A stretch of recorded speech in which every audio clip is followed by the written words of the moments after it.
Well, Lyra, she has gone through a portal into a completely different world.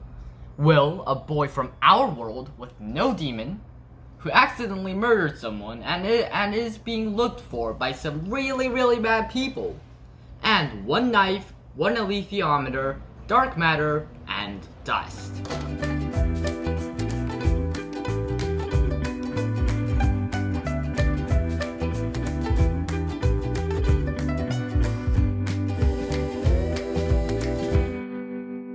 Hello fellow BookQuesters, it is I, Aaron the BookQuester.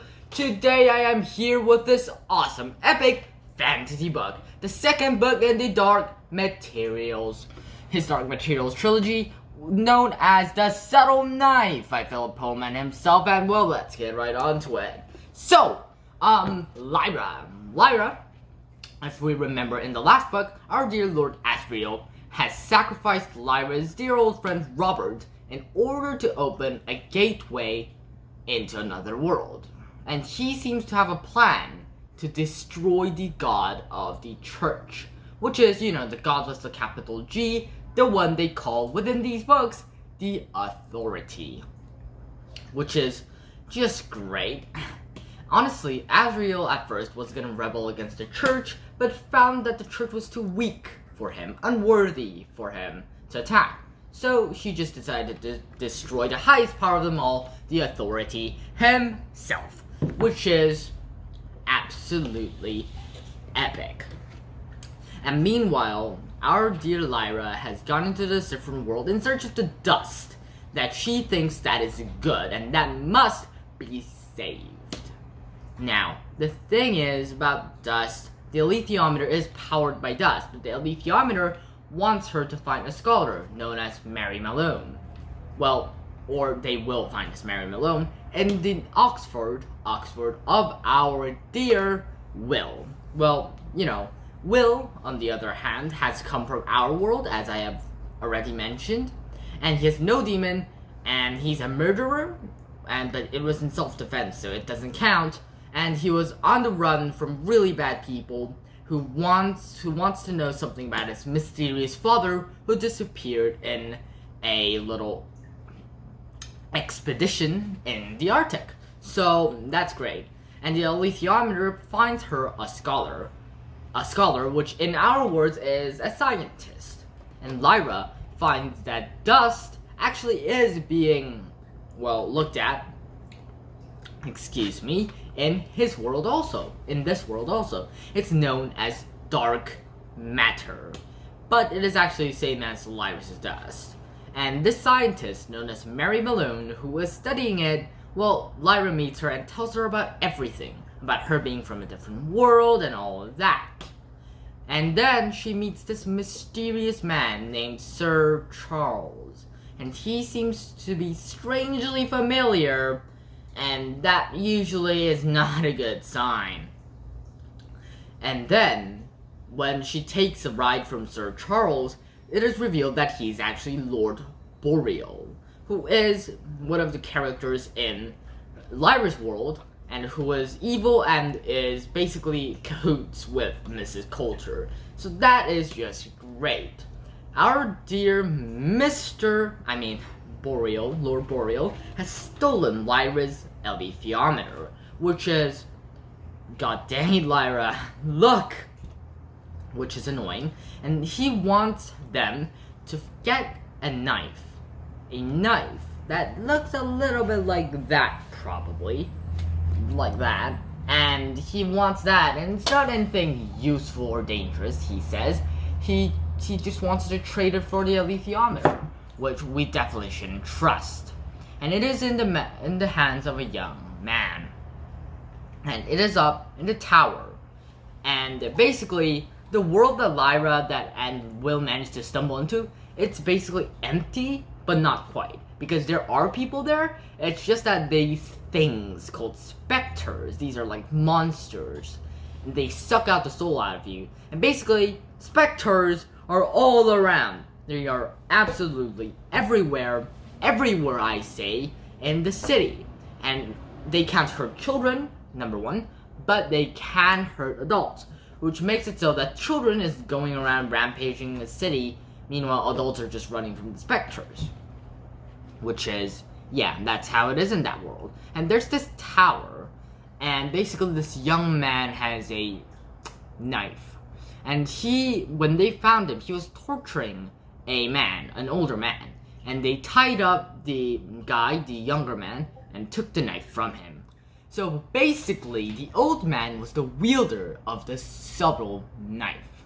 And basically what the knife does, it can cut through any matter in the world, including the dimensional barriers between the infinite amount of worlds that there are.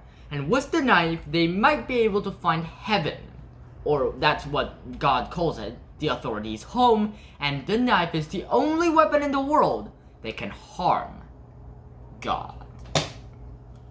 Meanwhile, our dear friends in Lyra's world, namely Serafina Pekkala, the Queen Witch, the clan leader witch, and she basically has gone on an expedition with her fellow witches to find Lyra. Meanwhile, Lee Scoresby has gone on a search to find this Dr. Grumman. He seems to know a lot about dust, which made him think that if he asked Grumman a couple questions, he might be able to get something out of it. And Lee Scoresby, after a couple days of searching, managed to find Grumman. And Dr. Grumman actually is revealed to be John Perry, who is, dun dun dun, Will's father, which was totally unexpected. That actually blew my mind. And alongside with Dr. Grumman, and Dr. Grumman and Lee Scoresby, Dr. Grumman is a shaman. He can see the future, he can conjure up storms and stuff. And basically, Grumman has to go and tell the knife bearer, bearer of the solemn knife, and Lyra, the girl with the alethiometer, and with the great fate, they need to, he needs to tell them what to do, because they need to do some things. And together with Grumman, Lee Scoresby too, with his balloon, goes inside the new world. Well, the world that was there, but the newly found world, as we would say. And alongside with Grumman, Lee Scoresby enters. Meanwhile, Serafina Pekkala and the witches has found Will and Lyra. And before they were found, Will, using his newfound powers with the subtle knife, cut through some dimensional barriers and took the alethiometer back. Which was, yeah, that was great. And then they were met by the witches and they were guarded, but the Imperial Army of the church basically got on zeppelins with, planes and war, and they just drove their army straight into a new world to attack and find and kill Lyra, which was just great, by the way. Yeah, okay. And they are coming. And meanwhile, Grumman and our dear Lee Scoresby needs to hold them off because they're being hunted by them. So Lee Scoresby makes his final stand while Grumman runs to tell the vital piece of information to the bearer of the subtle knife and Lyra. And meanwhile, Mrs. Coulter and Lord Boreal is leading the Imperial Army towards Lyra, which is, positive. I'm kidding. Anyway, so that is going on, which is, okay. And so meanwhile, Lyra, with the witches, they're running up the mountainside. The Imperial Army is closing in. Meanwhile, Lee Scoresby is making his final stand with his trusty rifle and his demon. And he dies. Yep, another nice and trusty character dead. Then Dr. Grumman, or John Perry, whoever he is, he goes over to Will and he teaches him how to use the knife, and that the knife must be used to kill the authority at all costs. And then Grumman too is killed by a witch who was heartbroken because of him. Gosh, it's getting complicated, isn't it? I mean, all the main characters are dying, and then Will is found by two angels who are Reginades, and they've been kicked out by God, who isn't actually the creator, he's just the first angel. And basically the two angels found Will, and they want Will to come with them, so that basically they can take him to Lord Asriel, so that Lord Asriel could use Will against God. yeah, that's pretty much the book's end. And then Will, when he tries to wake up Lyra, Lyra is not there and she has been captured by Mrs. Coulter, which is quite the cliffhanger for the second book and his Dark Materials.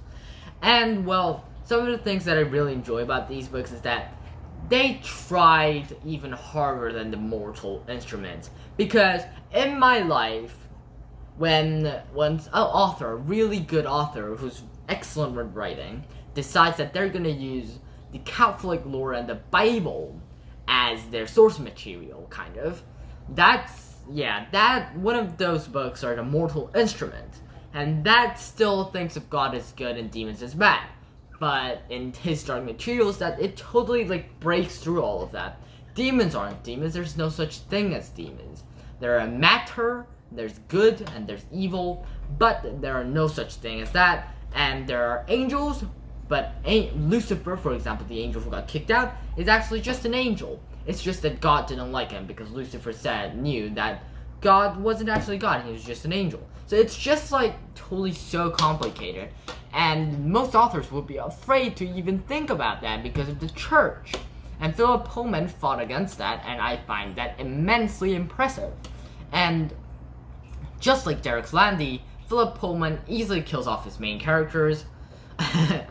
Yeah, and I think that makes his work a little more realistic. Like, the world isn't fair, guys. It isn't. It just isn't, okay? So, basically, it kind of shows that in a fantastical way. And it's great. It was an absolute page turner, a must-read.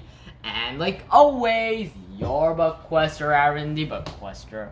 I mean, as usual, Philip Pullman brings us a Dark Material.